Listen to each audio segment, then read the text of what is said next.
মাথায় হাত রেখে বলুন।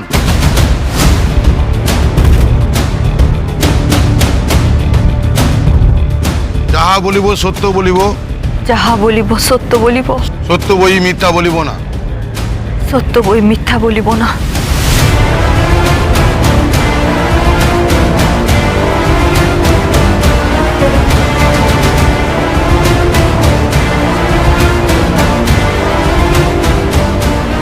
কি নাম? গীতা। পুরো নাম বলুন। Gita Mukherjee, wife of Swastik Mukherjee. কি কি বললেন? Wife of? স্বস্তিক মুখার্জি, যাকে হত্যার চেষ্টা করার চার্জ আমার উপর আনা হয়েছে। সেকশন নাম্বার 307, 326, 34 আইপিসি এই সমস্ত আমার উপর চাপিয়ে দেওয়া হয়েছে। আমি আদালতের কাছে প্রেয়ার করছি, আমি যে প্রশ্ন করছি তার উত্তর দেওয়ার জন্য অর্ডার দেওয়া হোক। সেকশন নাম্বার কি, চার্জ কি, সে সমস্ত মহাবতা বুঝে নেবেন। অ্যাডভোকেট গাঙ্গুলি, উনি যা প্রশ্ন করছেন তার উত্তর দিন। Thank you honour. হ্যাঁ, নাম বলুন। কতবার বলবো আমার নাম আপনাকে? এবার কি নাম জপ করতে হবে নাকি? আমার নাম গীতা মুখার্জি, আমার স্বামীর নাম স্বস্তিক মুখার্জি, আমার বাবার নাম গণেশ গাঙ্গুলি, মায়ের নাম স্বপ্না গাঙ্গুলি। এবার কি শ্বশুর মশাইয়ের নামটাও বলবো নাকি? Shut up, just shut up. Your honour, আমি যা প্রশ্ন করছি সে প্রশ্নের উত্তর দিতে বলা হোক গীতা মুখার্জিকে। আপনার ঠিকুজি কুষ্টি আমি জানতে চাইনি, যে প্রশ্ন আপনাকে করছি সেই প্রশ্নের উত্তর দিন। আপনি সত্যিক মুখার্জিকে কতদিন চেনেন? সাত্বিক মুখার্জি ঠিক আমাকে যতদিন ধরে চেনেন।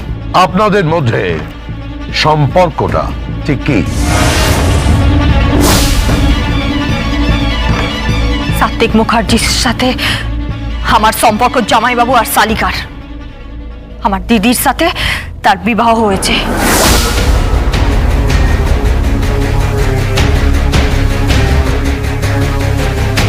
এসব কি বলছেন আমি না ঠিক বুঝতে পারছি না অ্যাডভোকেট মুখার্জি। এটা একটা নগ্ন, একটা নক্কারজনক বিষয় ইওর অনার, যা শুনলে আপনিও শিউরে উঠবেন। এটা ব্যভিচারের চূড়ান্ত ইওর অনার, আমি সেটাই বলতে চাইছি ইওর অনার। হ্যাঁ, আপনি যেটা বলছেন যে সাত্বিক মুখার্জি আপনাকে যতদিন চেনেন, আপনিও সাত্বিক মুখার্জিকে ঠিক ততদিনই চেনেন, তাই তো? হ্যাঁ। বেশ, সাত্বিক মুখার্জি আপনাকে ভালোবাসতেন?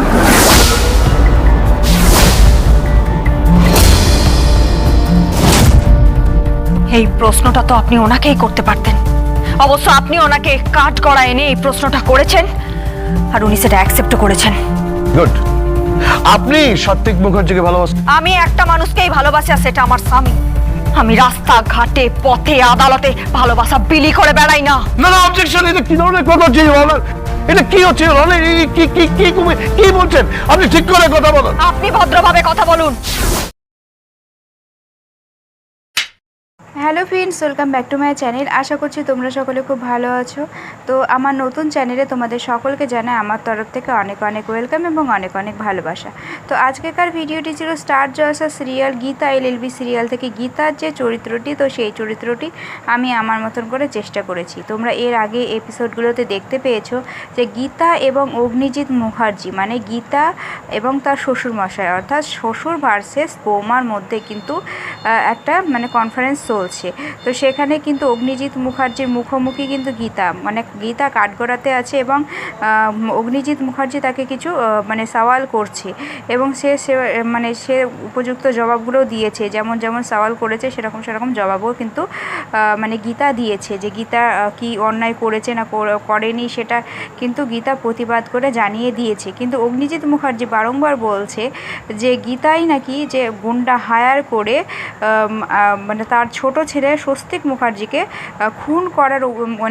খুন করার চেষ্টা করেছে, তাই তাকে গ্রেপ্তার করা হোক, তাই বলে মানে কিন্তু সে মানে বারবার বলছে। কিন্তু এদিকে দেখা যাচ্ছে গীতা এবং পদ্ম এবং মেহেক কিন্তু তারা কিন্তু গীতার দিকেই রয়েছে। এমনকি অগ্নিজিৎ মুখার্জির সৎ মা অর্থাৎ ব্রজবালা মুখার্জি কিন্তু গীতার দিকেই রয়েছে। গীতার দিকে সবাই রয়েছে, কিন্তু অগ্নিজিৎ মুখার্জি লড়ছে যাতে গীতা শাস্তি পায়। কিন্তু অগ্নিজিৎ মুখার্জি আদৌ জানে না যে গীতা কিছু করেনি, এটা কিন্তু বাস্তব কথা। অগ্নিজিৎ মুখার্জি যে চেলাটা আছে ভজন মিত্র, সেই কিন্তু এই সমস্ত কিছুটা কারসাজিটা করেছে যাতে মানে কৃপান ছাড়া পায় এবং গীতা যে এত বড় একটা করেছে, গীতা যেন শাস্তি পায়, সেই জন্য কিন্তু মানে গীতার পেছনে ওরা সবাই মিলে পড়েছে। তো দেখতেই পেয়েছো যে গীতা কিন্তু কোনো কিছু করেনি, তবুও কিন্তু গীতাকে মানে কাঠগড়ায় তোলা হয়েছে এবং সে কিন্তু বারংবার বলছে যে সে স্বস্তিক মুখার্জিকে বাঁচাতে চেয়েছিল, কিন্তু স্বস্তিক মুখার্জি তাকে বাঁচাতে গিয়ে তার কিন্তু আঘাত লেগেছে, কিন্তু এই কথাটাই কেউ বিশ্বাস করছে না। কিন্তু মেহেক বারবার বলছে যে না, গীতা বৌদি এরকম হতেই পারে না, সে যথেষ্ট ভালো মেয়ে এবং সে কিন্তু ছোটদাকে ভীষণ ভালোবাসে, কিন্তু তবুও তার কথা কেউ বিশ্বাস করছে না। তো আজকেকার ভিডিওটা এইটুকুই ছিল বন্ধুরা।